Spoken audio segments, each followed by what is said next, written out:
विद्यार्थियों, मैं डॉक्टर प्रतिमा घोषण से आचार्य संस्कृत बाबू शोभाराम राजकीय कला महाविद्यालय अलवर। आज हम बीए द्वितीय वर्ष के जो सेकंड पेपर है उसके अभिज्ञान शाकुंतलम के चौथे अंक का अध्ययन करेंगे। इससे पहले के 3 अंकों का हम अध्ययन कर चुके हैं।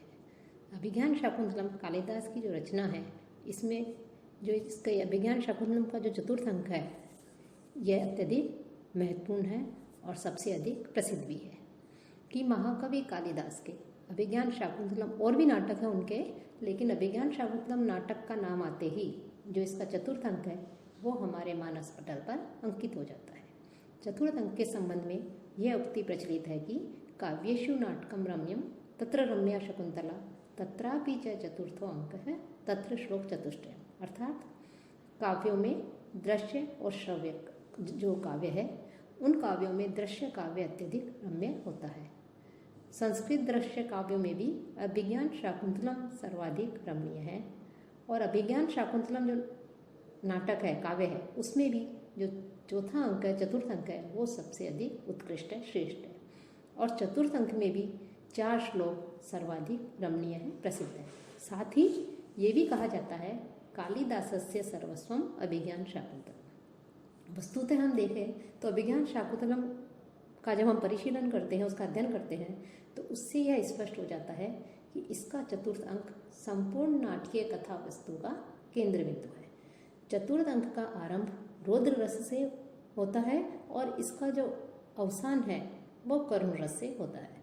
इसके प्रारंभ में दुर्वासा ऋषि के ब्रह्म तेज के साथ क्रोधी स्वभाव का हमें पता चलता है।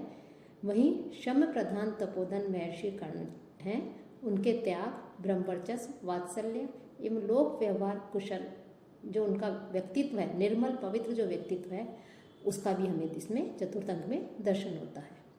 किस चतुर्थ अंक में शकुंतला की विदाई का वर्णन जिस भावुकता और मार्मिकता के साथ किया गया है वह संस्कृत साहित्य की अनुपम भावाभिव्यक्ति है।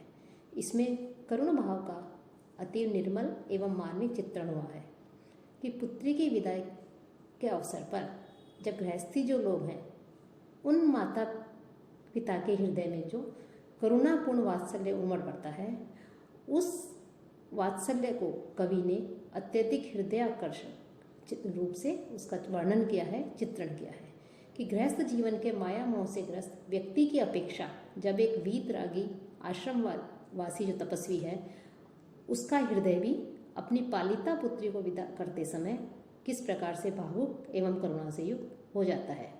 तो इस प्रकार से कालिदास ने जो है ऐसी करुण भावाभिव्यक्ति का एक अनुपम स्रोत प्रवाहित किया है। उन्होंने उसका बहुत ही सुंदरता के साथ में इसके यहाँ पर वर्णन किया है। अब चतुर्थ अंक है, चतुर्थ अंक में जो 4 श्लोक बताए हैं वो 4 श्लोक में भी जो चौथा अंक है उसका 6वां श्लोक, 18वां श्लोक, 17वां श्लोक और 9वां श्लोक, ये श्लोक इसमें सबसे अधिक प्रसिद्ध है। साथ ही साथ और भी श्लोक हैं, 19 है, 20 है, लेकिन ये 4 श्लोक जो है सबसे अधिक महत्वपूर्ण माने जाते हैं। किन 4 श्लोकों को सर्वोत्तम इसलिए माना गया है क्योंकि इसमें महर्षि कर्ण के शकुंतला की विदाई के समय पे द्रवित एवं करुण भाव जो उनके हृदय में आ जाते हैं उसकी मार्मिक झांकी यहाँ प्रस्तुत की गई है कि महाकवि कालिदास ने एक आश्रम में रहने वाले, वन में रहने वाले वीतरागी ऋषि के मुंह से अपनी पालिता कन्या की विदाई के अवसर पर जो वो वचन कहते हैं वे शाश्वत महत्व रखने वाले हैं। महर्षि कर्ण का यह कथन देखा जाए तो यहाँ पर उचित ही है कि वन में रहने वाले मुझ जैसे विरागी आश्रमवासी को इतनी व्यथा एवं विकलता हो रही है अपनी पुत्री को विदा करते समय, तो जो गृहस्थी लोग हैं उनकी तो अपनी कन्या को जो विदा करते हैं तो कैसी दशा होती होगी।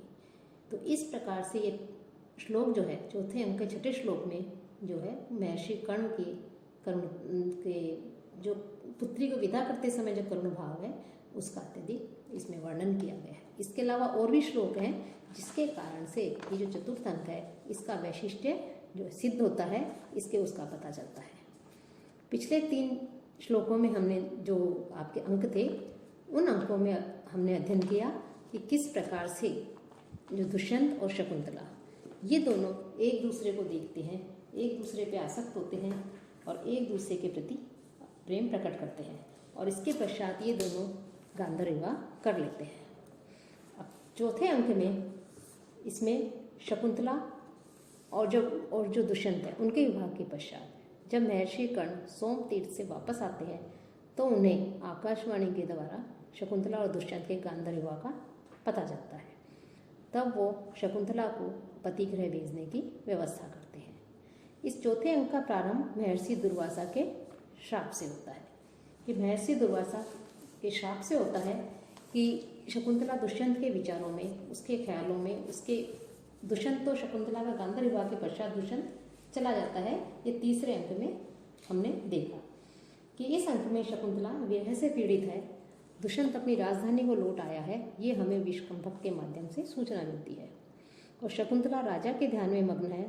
तभी दुर्वासा ऋषि आते हैं और दुर्वासा ऋषि के आने पर शकुंतला को उसका भान नहीं होता कि हमारे द्वार पर अतिथि आए हैं, और उचित सत्कार नहीं होने के कारण दुर्वासा ऋषि क्रोधित हो जाते हैं और उसे श्राप देते हैं कि जिसका तू ध्यान कर रही है वह बताने पर भी तुझे स्मरण नहीं करेगा।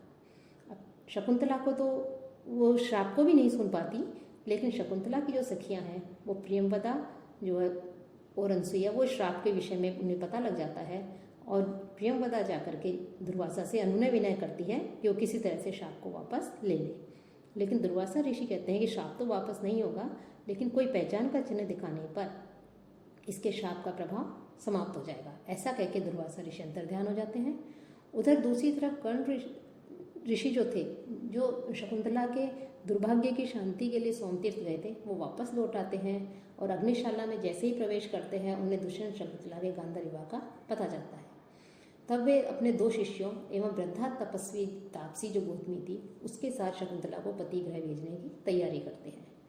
तो शकुंतला की विदाई का जो दृश्य है वो बड़ा ही मार्मिक, करुणा से युक्त और हृदय स्पर्शी है। तो इसका इसमें वर्णन किया गया है कि सुख और दुख में समान भाव रखने वाले कर्ण ऋषि भी पुत्री को विदा करते समय अपने हृदय में अत्यधिक विकलता का अनुभव करते हैं। साथ ही साथ प्रकृति में जो जड़ चेतन है वो भी शकुंतला के वियोग में अत्यधिक दुखी है। मृग हैं, उन्होंने शकुंतला के वियोग में घास खाना छोड़ दिया है, मयूरों ने नृत्य करना बंद कर दिया है, और जो लताएं हैं उनके जो पीले पत्ते नीचे गिर रहे हैं, झड़ रहे हैं, तो ऐसा लग रहा है मानो वो शकुंतला की विदाई के समय उसके वियोग के कारण अपने आंसू बहा रही है। साथ ही साथ इस चतुर्थ अंक में ही महर्षि कर्ण शकुंतला को पति गृह में उसे किस प्रकार का आचरण करना चाहिए इसका उपदेश देते हैं, इसकी शिक्षा देते हैं।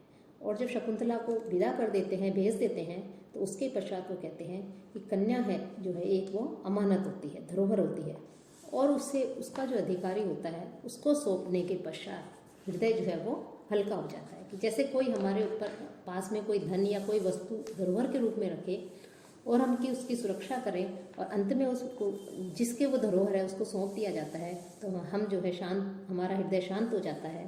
तो वैसे ही शकुंतला को भी अपने उसके पति को दे करके जो है वो, अर्थात उसका अच्छे कुल में, अच्छे परिवार में जब उसका गांधर्व विवाह हो जाता है तो उसको भेज करके कर्ण ऋषि कहते हैं कि मेरा हृदय भी उसी प्रकार से हल्का हो गया है।